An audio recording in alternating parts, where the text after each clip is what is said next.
Hey guys, Chris back here again from C&H Small Engine. Had another quick video here for you. I thought it'd be a good idea to make the video after I did the oil video over here for the oil review specifically.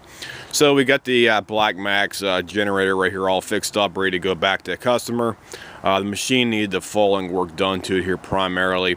It needed a general tune-up on here for one thing, because the guy's oil was basically black as sin in this engine over here, and you always want to change out the oil at least once or twice a season out there. This guy is a contractor, and we told him on the phone that'd be a good idea to change out the oil probably at least 3 times a year and go from there for that, because he used this on his jobs out there, because he also brought 2 other jobs, 2 other generators over here for that, so we had to do the tune-ups on each one of those as well too, and they also needed various other work as well too for that. This one has the Honda GC 190 engine on here specifically for that, and this is the easy start recoil one of the overhead cam engine on here for that, for reference as well too.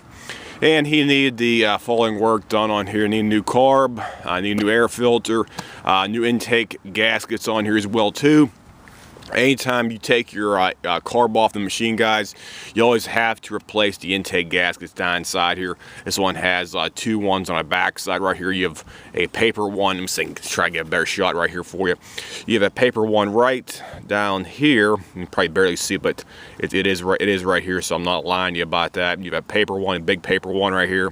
Then you have your air block, or I should say air, we don't call it, it's a, the heck is it called, air gasket or something like that. I don't know what they actually call it, but it's a black plastic piece of what I'm gonna call, a black plastic piece of plastic right there, goes between the one piece of the air box gasket and the back side. So you also have another gasket on that one where it actually mates up to your intake manifold system right here for that as well too. So you have to replace the front and the back one as well too. Plus you also have 2 other gaskets that are situated in front of the carburetor over here as well too. You have one that's butt up against the front of the carb, and you also have this big plate that's hooked up right here, and you have another gasket on your other side right here. So you have actually 4 gaskets in total, 1, 2, 3, and 4 on this one right here. So you got 2 in the back behind the carb, and you have 2 in the front of the carburetor for the air box cover right here as well too. So it's a good idea to replace all 4 gaskets at the same time,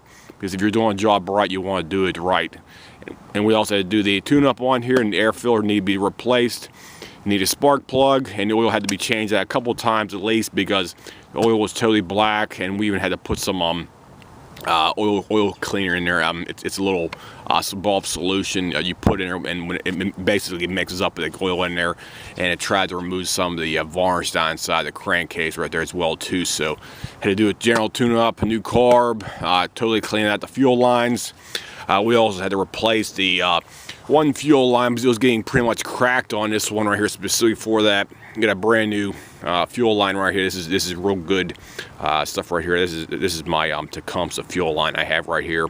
This stuff is a good fuel line, and it works perfectly fine. We also put some new stainless steel clamps right here on the actual fuel line itself right here, and we also had to put a fuel filter on this one right here, because unfortunately this guy's gas tank up here, guys, he had a lot of debris and sediment down inside the actual tank, and there's really no good way to actually take, you know, the actual take the tank apart, I mean. And so what we had to do is we took the tank off the machine here, and we cleaned it out as best we could, and we also put the fuel filter in line right here. But this one does have a fuel pump, so you have a vertical, or I should say a we don't call a horizontal shaft engine. It's like sticks up vertically like this one right here. This is a horizontal shaft engine right here. More than likely they will have a fuel pump on them, because right down inside here you have a fuel pump right on here. It says made in Mexico, and that's your fuel pump, and it works off your pulsations from your engine's crankcase down there as well too. So we installed a new fuel line on this one piece right here. It was all cracked up, new fuel filter, and put a couple new stainless clamps on here as well too. So we did that work, and we also tested the outlet over here as well too. The outlet works fine. It's good to go for that right there, so there's no problems with the outlet. It functions great. We did all 2 of them on there for that, so the machine should be ready to go back to the customer as it is right now. And we also did the oil. That's the previous video I was talking about. We did the oil review, and we also changed the oil out here a couple times with the good old Wolf's Head synthetic or non-synthetic. It's a synthetic blend oil basically. 10W30. So we'll go ahead and fire it up right now. Put that down here.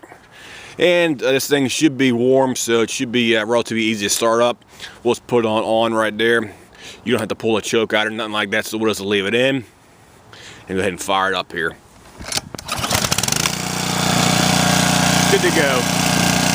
Running great. No problem with it running at all.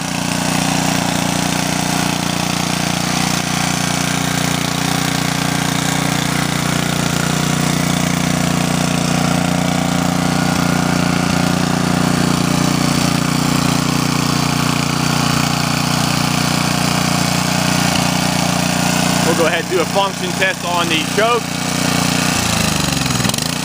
Choke's working good.